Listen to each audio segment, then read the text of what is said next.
नमस्कार। भारतीय शिक्षा बोर्ड के इस नए एपिसोड में आप सभी का स्वागत है। इससे पहले के एपिसोड में आप सभी ने देख लिया था कि भारतीय शिक्षा बोर्ड का विजन और मिशन क्या है और इसे किस तरीके से लेकर जोरों शोरों से कार्य किया जा रहा है। लेकिन विजन और मिशन को सफल बनाने के लिए ट्रेनिंग की आवश्यकता पड़ती है, चाहे वो टीचर्स की हो, चाहे भारतीय शिक्षा बोर्ड के द्वारा डिज़ाइन की हुई प्रोग्राम्स की हो। तो इस विषय पर आज बातचीत करने के लिए हमारे साथ हैं भारतीय शिक्षा बोर्ड के डायरेक्टर ट्रेनिंग विवेक जी, जो हमें बताएंगे कि भारतीय शिक्षा बोर्ड अपने प्रोग्राम्स और टीचर्स को लेकर किस तरीके की ट्रेनिंग देता है। सर, स्वागत है आपका आज के इस एपिसोड में। सर, मुझे ये बताइए कि भारतीय शिक्षा बोर्ड के जो ट्रेनिंग प्रोग्राम्स हैं उनका विजन क्या है।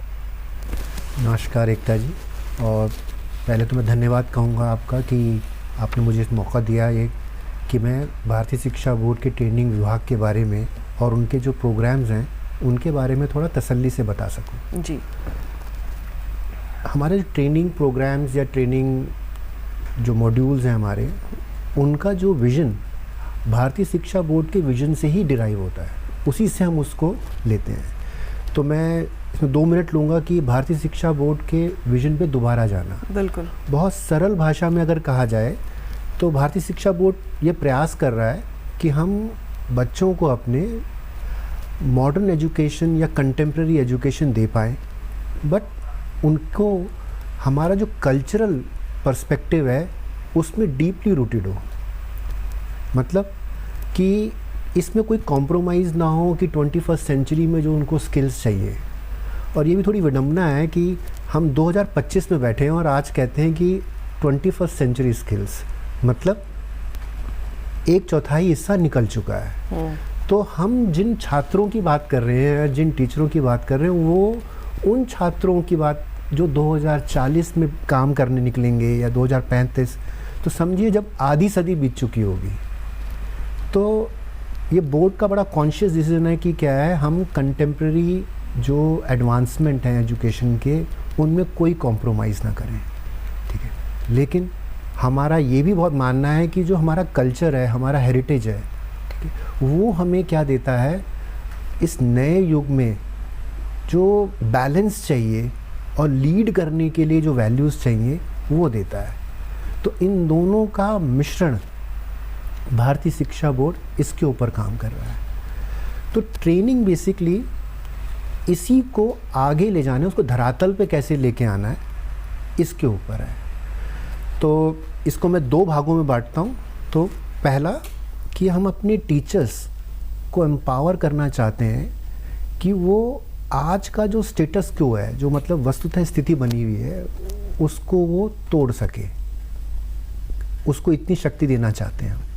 लेकिन उसका क्लासरूम सेंसिटिव होना चाहिए, ताकि वो जो डाइवर्सिटी है, जो बच्चों की डाइवर्सिटी है, कल्चर की डाइवर्सिटी है, ग्लोबलाइज्ड वर्ल्ड है, ठीक है, उसको अकोमोडेट कर सके, ठीक है। दूसरा, हम टीचर्स के अलावा स्कूल के जो बाकी सभी लोग हैं, ठीक है, मतलब उसके अंदर स्कूल मैनेजमेंट आता है, पेरेंट्स आता है, ठीक है, बच्चों के अलावा और टीचर्स के अलावा, हम चाहते हैं वो विद्यालय संस्कृति जो हम स्पेशली, ये मैं कह सकता हूँ शायद एकमात्र बोर्ड होगा शायद विश्व में जो विद्यालय संस्कृति के ऊपर बहुत फोकस कर रहा है।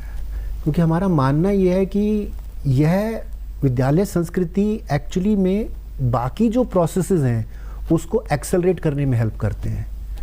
वो सबको एक स्टेज पे लेके आता है, सबको बांधने का काम करता है कि हम क्यों कर रहे हैं, ठीक है। तो विद्यालय संस्कृति के बारे में लोगों को सेंसिटाइज करना कि इसका रोल क्या है, और ये बदली भी जा सकती है। कई बार हमको लगता है कि संस्कृति को बदला नहीं जा सकता, ठीक है। तो ये 2 प्रमुख हमारे क्या हैं, हमारे विजन का पार्ट है।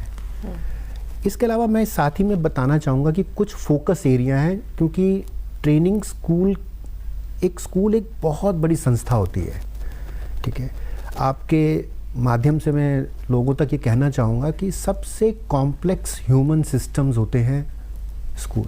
ट्रू, ठीक है, क्योंकि यहाँ हर आदमी एक दिन में कम से कम 100 या 200 लोगों से बातचीत करता है, और वह बातचीत जो उसके मन में आए वो बात नहीं करता, मतलब उसको कुछ समझना होता है, दूसरे के हिसाब से बात करनी होती है, उसका एक ऑब्जेक्टिव होता है। और क्योंकि ह्यूमन रिलेशन इतने सारे इन्वॉल्व हैं तो ये बहुत कॉम्प्लेक्स हो जाता है। तो इसलिए हमारे बहुत सारे फोकस एरियाज़ हैं। मैं एक आईटी कंपनी का बड़ा छोटा सा फोकस एरिया हो सकता है, किसी एक मीडिया कंपनी का छोटा सा एंटरटेनमेंट एक फोकस एरिया हो सकता है, लेकिन स्कूल में काफ़ी सारे फोकस एरियाज़ हैं। तो पहला, हम अपने टीचर्स को रिफ्लेक्टिव प्रैक्टिशनर बनाना चाहते हैं। मतलब इसका क्या है कि वो अवलोकन कर सकें जो पढ़ा रहे हैं, ऐसा क्यों पढ़ा रहे हैं, वो कैसे ठीक हो सकता है, क्या ये काम कर रहा है नहीं कर रहा है। दूसरा, हमारा एक कॉन्शियस एफर्ट है कि क्या है, हम सोशो इमोशनल लर्निंग को अपने एकेडमिक्स में एम्बेड कर सके। ठीक है, ये पॉइंट इसलिए बता रहा हूँ, ये सारे हमारे फिर ट्रेनिंग प्रोग्राम के अंदर झलकते हैं। सोशो इमोशनल लर्निंग आज की डेट में, कुछ साल पहले इमोशनल इंटेलिजेंस कहते थे, सोशो इमोशनल लर्निंग आज की डेट में आर्टिफिशियल इंटेलिजेंस के ज़माने में कहा जाता है कि ह्यूमन होने की निशानी सोशो इमोशनल लर्निंग है। ठीक है, सोशो इमोशनल लर्निंग के बारे में मैं कौन हूँ, स्व का ज्ञान होना, ठीक है, उसके अलावा समाज का ज्ञान होना, और फिर हम रिस्पॉन्सिबिलिटी के साथ निर्वाह कर सके अपने संबंधों को, अपना अपने साथ, समाज के साथ और पर्यावरण के साथ। ये सोशो इमोशनल लर्निंग का बहुत इम्पॉर्टेंट पार्ट है, और ये हमारी पुस्तकों में भी है और हमारे ट्रेनिंग प्रोग्राम्स में भी है। ठीक है, इसके अलावा फोकस एरिया ये भी है कि टीचर्स जो हैं, लेटेस्ट पेडागोजी जो चल रही है, ठीक है, उसके बारे में वो पारंगत हो सकें अपने उस हुनर में। ठीक है, क्योंकि उसके बिना वो 21st सेंचुरी के स्किल्स जिनके बारे में बात करते हैं वो नहीं दे पाएंगे। ठीक है, इन स्किल्स के लिए साथ ही साथ, ठीक है, वो इंक्वायरी अप्रोच ऑफ टीचिंग और कोलैबोरेटिव अप्रोच ऑफ टीचिंग और एक्सपीरियंशियल लर्निंग अपने क्लासरूम में लगा पाएँ। ठीक है, इसकी ट्रेनिंग के ऊपर हमारा खास जोर है। ठीक है, क्योंकि अगर इनके बिना हमें नहीं लगता कि आने वाले 5 साल में, 10 साल में बच्चे जब इससे बाहर निकलेंगे तो वो क्रिटिकल थिंकिंग की सोच के साथ आएंगे। क्रिटिकल थिंकिंग मैं सारे जो 21st सेंचुरी स्किल्स में से स्पेसिफिक ले रहा हूँ, क्योंकि सोशल मीडिया का इस ज़माने में लोगों को मैनिपुलेट करना बहुत आसान है। आप मीडिया के हैं तो आप ये जानकारी आपके पास मुझसे ज़्यादा बेहतर है, लेकिन अगर हम अपने स्कूलों में ही हमारे बच्चे क्रिटिकल थिंकर्स बन सकें, ठीक है, तो एक क्रिटिकल थिंकर को मैनिपुलेट नहीं किया जा सकता। ट्रू। तो वो रैशनल थिंकर बनता है, वो किसी चीज़ को फेस वैल्यू पे नहीं लेता, वो एविडेंस बेस्ड चलता है। ठीक है, तो ये हमारे देश के लिए, ये हमारी तरफ से सबसे बड़ा काम होगा अगर हम अपने स्कूल्स के अंदर क्रिटिकल थिंकिंग के ऊपर क्या कर सके, जोर दे सके। ठीक, तो ये कुछ बिंदु लिए मैंने, ठीक है, कि जिनके ऊपर ट्रेनिंग प्रोग्राम्स हमारे क्या हैं, बेस्ड है। ये जो ट्रेनिंग प्रोग्राम्स बनाए जा रहे हैं, इसका कोई प्रोसेस होगा, वो प्रोसेस क्या है, क्या प्रक्रिया है इसकी? प्रक्रिया हमने बहुत सरल रखी है, और हमें लगता है कि सबसे पहले इसमें हमने जितने भी ट्रेनिंग प्रोग्राम्स बनाए, ठीक है, उनमें हमने अपने टारगेट ग्रुप को आइडेंटिफाई करा। हमारा टारगेट ग्रुप क्लियर था कि क्या है, हमारे टीचर्स हैं। अभी हमने फर्स्ट स्टेज में टीचर्स के ऊपर टारगेट किया है। टीचर्स जो भी भारतीय शिक्षा बोर्ड से जुड़े हुए हैं, तो उनकी नीड क्या है, क्योंकि उनकी नीड बिना समझे हम ट्रेनिंग प्रोग्राम्स में आगे बढ़ना नहीं चाहते थे। ठीक है, उनकी नीड 2 तरह की है। एक, क्योंकि हमारा बोर्ड नया है, उसके बारे में उनकी जानकारी कम है या नहीं है, हमारी टेक्स्ट बुक नहीं है वो। इसके अलावा उनके जो क्लासरूम के जो स्किल्स हैं, बच्चों के साथ कैसे बातचीत करनी है, कैसे पढ़ाना है, ऐसे हमने आइडेंटिफाई करे उनको किन चीज़ों की ज़रूरत है। उनकी नीड्स के लिए हमने इंटरव्यूज़ करे, सर्वेस करे, कुछ हमने एक्सपीरियंसेस से हमारे फील्ड, क्योंकि हमारी टीम में अधिकतर लोग वो पार्ट हैं जो कई सालों से स्कूल सिस्टम के अंदर काम कर रहे हैं। तो जब हमको नीड्स के कुछ पॉइंट्स मिले, फिर हमने टारगेट किया कि कौन से वाले ज़्यादा अर्जेंसी से टैकल किए जाए। तो हमने उसके ऊपर फिर अपना सेकंड है अपना डिज़ाइन किया कंटेंट। उस कंटेंट को डिज़ाइन करने के लिए हमने कुछ शॉर्टलिस्ट करे जो लोग उनके उन चीज़ों के ऊपर काम कर सकते थे, और फिर हमने शॉर्टलिस्ट करे अपने रिसोर्स पर्सन इस तरह के जो इस तरह की ट्रेनिंग्स पहले ले चुके हैं। ठीक, फिर उन रिसोर्स पर्सन के साथ हमने क्या है सेंसिटाइजेशन प्रोग्राम करे कि हम क्या चाहते हैं उनसे।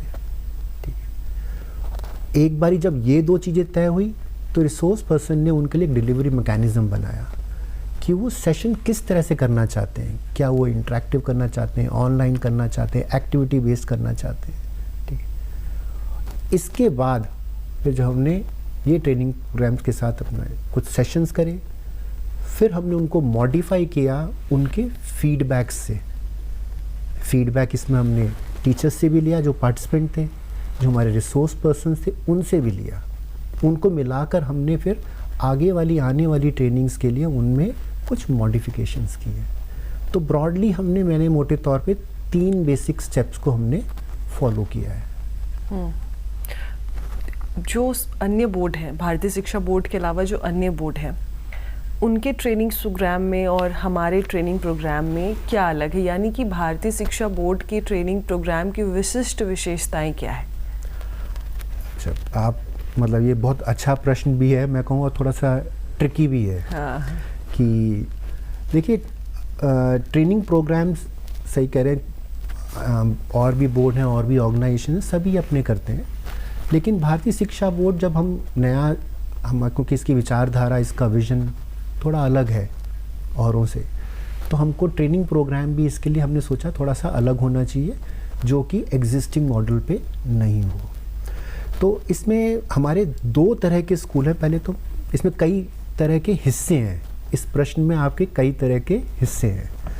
तो पहला हमारे 2 तरह के स्कूल हैं एकता जी। तो एक है हमारे एफिलिएटेड स्कूल। एफिलिएटेड स्कूल्स वो हैं जो हमारे साथ 10वीं और 12वीं कक्षा के एग्ज़ाम कराते हैं और उनको सर्टिफिकेट उन बच्चों को मिलता है पास करने पर। ठीक है, दूसरे हमारे पास इस तरह के स्कूल हैं जिन्होंने हमसे करिकुलम अडॉप्ट करने की उन्होंने हामी भरी है कि वो हमसे हमारी किताबें और करिकुलम उनको अच्छा लगा, उन्होंने वो अडॉप्ट किया है। ठीक, तो ऐसे करीब हमारे पास 400-500 स्कूल हैं जो हमसे जुड़ चुके हैं, जो करिकुलम हमारा अडॉप्ट कर चुके हैं। तो हमने इन दोनों के लिए 2 अलग तरह के प्रोग्राम बनाए क्योंकि दोनों की नीड एक अलग तरह की थी। ठीक, तो हमारे जो एफिलिएटेड स्कूल्स थे उनके लिए हमने फ़िज़िकल प्रोग्राम भी रखे और उनके लिए ऑनलाइन प्रोग्राम भी रखा।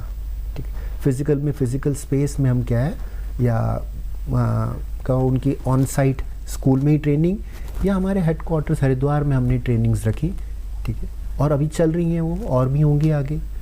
और उनके लिए हमने ऑनलाइन प्रोग्राम भी रखा जो कि चल रहा है, जो अप्रैल से हमने स्टार्ट किया। और ऑनलाइन प्रोग्राम में करीब मैं बताऊं हम 150 से ज़्यादा ट्रेनिंग कर चुके हैं और अभी वो चल रही हैं। रोज़ हम 3 से 4 ट्रेनिंग करते हैं।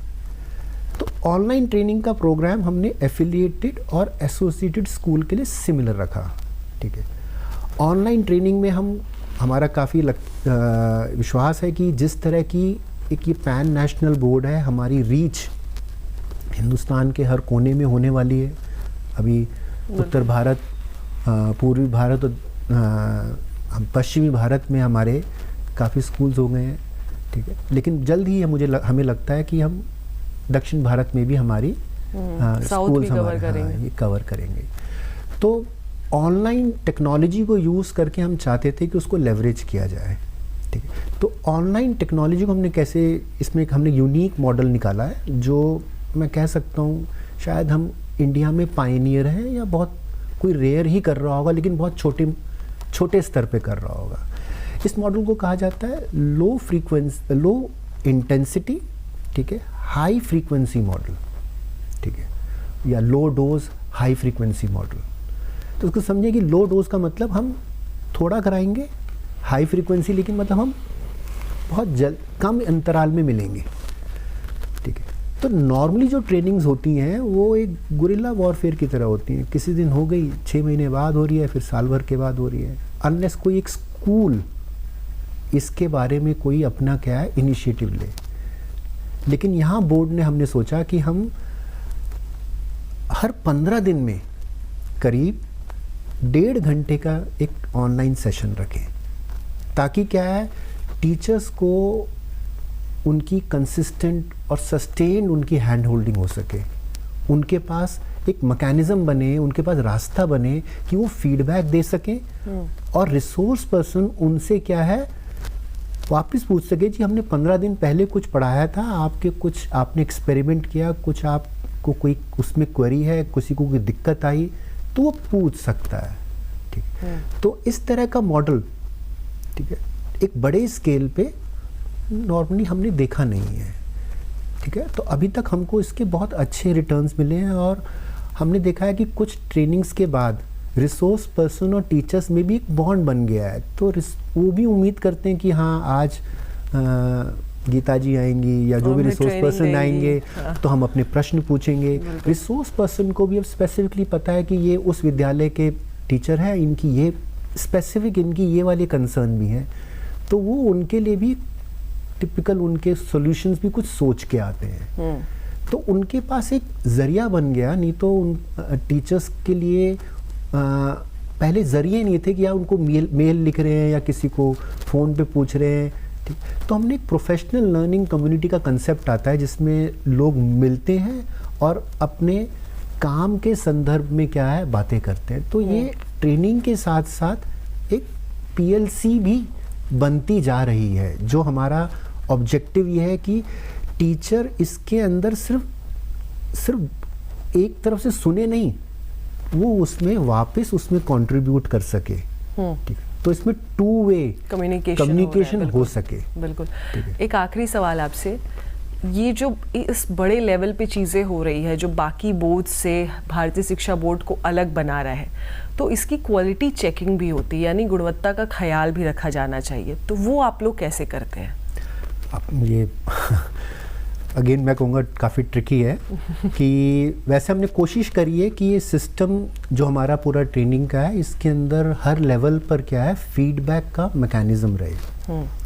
तो जो भी इसके अंदर इन्वॉल्व है वो उसमें फीडबैक दे सकें और हमने उसको एक डायनेमिक सिस्टम की तरह रखा है ताकि वो सीख सकें, हम सीख सकें, हम उसको मॉडिफाई कर सकें। लेकिन इसमें पहली चीज़ जो है बड़ा रोबस्ट हमारा फीडबैक सिस्टम है, चाहे ऑनलाइन में है या फिज़िकल में है। तो फीडबैक लेने के तरीके सिर्फ ये नहीं कि उनको कुछ फॉर्म दे के उनको कुछ लिखने के लिए दे दिया है, हम उनसे इंटरव्यू भी करते हैं, सर्वे भी करते हैं और इनडायरेक्ट तरीके से भी हम कोशिश करते हैं कि जानकारी मिल सके कि वो सेशन में क्या क्या सीख पाए। दूसरा, सेशंस के अंदर ही इस तरह का मैकेनिज़्म बनाने की कोशिश करते हैं कि उन्होंने जो सीखा है वो वहाँ पर उसको दर्शा सकें, ठीक है, ताकि उन्होंने क्या सीखा वो हमको वहाँ पता चल सके, ठीक है।